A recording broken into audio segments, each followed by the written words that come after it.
আসসালামু আলাইকুম প্রিয় ভিউয়ার্স, আপনারা সবাই কেমন আছেন? আশা করি সবাই ভালো আছেন।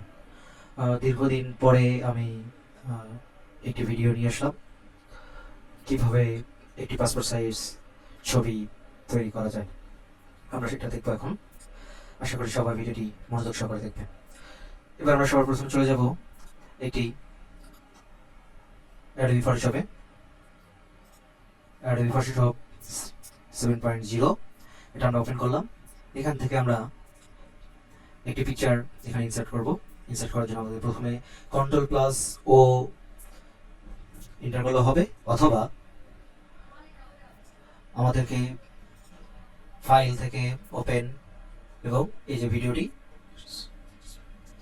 এই ছবিটি আমরা এখান থেকে ইনসার্ট করব।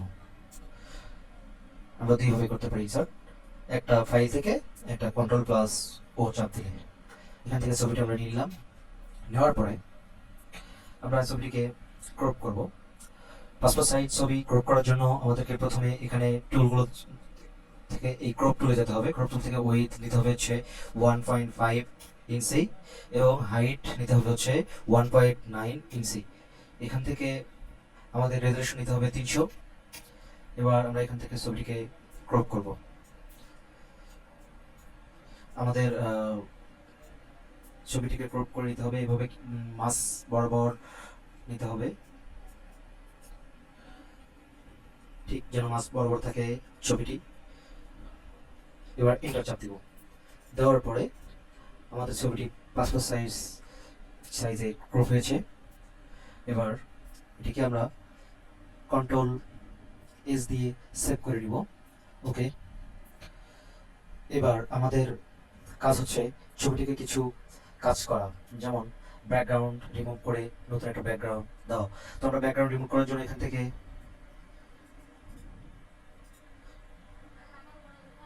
ম্যাজিক পয়েন্ট টুলটা নিতে পারি। নিয়ে এভাবে মাঝখানে ক্লিক করবো ছবির। করার পরে যখন এটা কিন্তু পুরোটাই সিলেক্ট হয়েছে, তো আমরা সিলেক্ট করতে হবে শুধু এই ব্যাকগ্রাউন্ডটুকু সিলেক্ট করার জন্য আমাদেরকে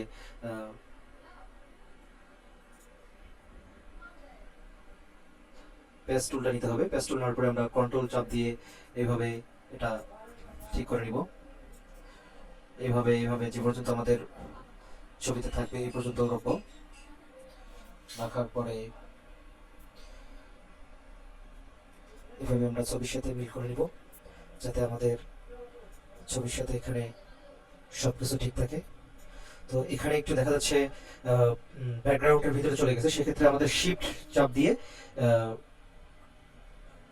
লেফট বাটনে মাউসের কার্সার করতে হবে এভাবে। তারপর আমাদের এখানে এইভাবে হয়ে যাবে। আচ্ছা, এইভাবে আমাদের সিলেকশনটা হয়ে গেল। দেওয়ার পরে আমাদের কন্ট্রোল ব্যাক স্পেস চাপ দিলে আমাদের এখানে যে নীল কালার যে ব্যাকগ্রাউন্ড দেওয়া আছে সেটা চলে আসবে।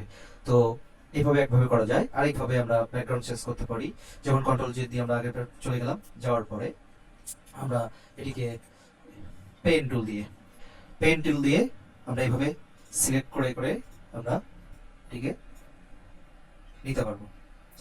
তো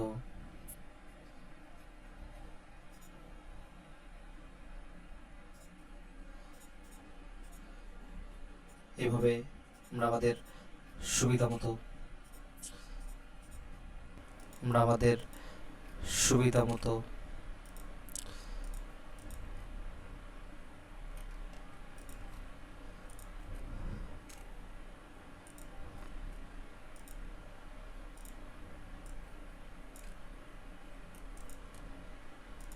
এইভাবে আমরা কাস্টমাইজ করে যতটুকু যেখানে দরকার ততটুকু সেখানে আমরা এইভাবে নিতে পারবো।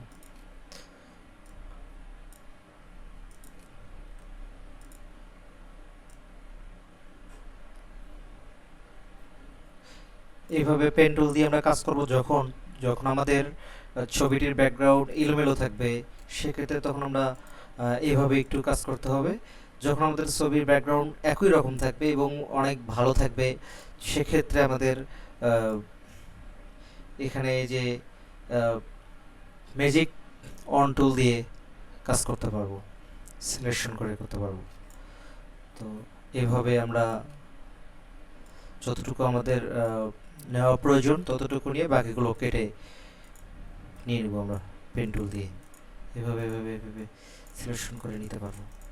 এভাবে নিয়ে এই হচ্ছে আমাদের পাসপোর্ট সাইজ ছবির ব্যাকগ্রাউন্ড চেঞ্জ এবং পাসপোর্ট সাইজ ছবি ক্রপ করার সিস্টেম।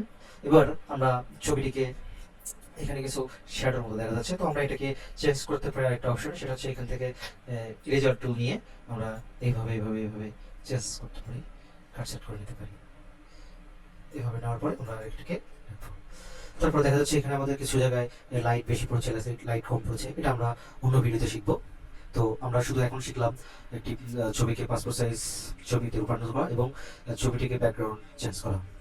এবারে আমরা এই ছবিটিকে সেভ করে নেব আবার কন্ট্রোল এস বাটন দিয়ে। ধন্যবাদ সবাইকে আমার এই ভিডিওটি দেখার জন্য।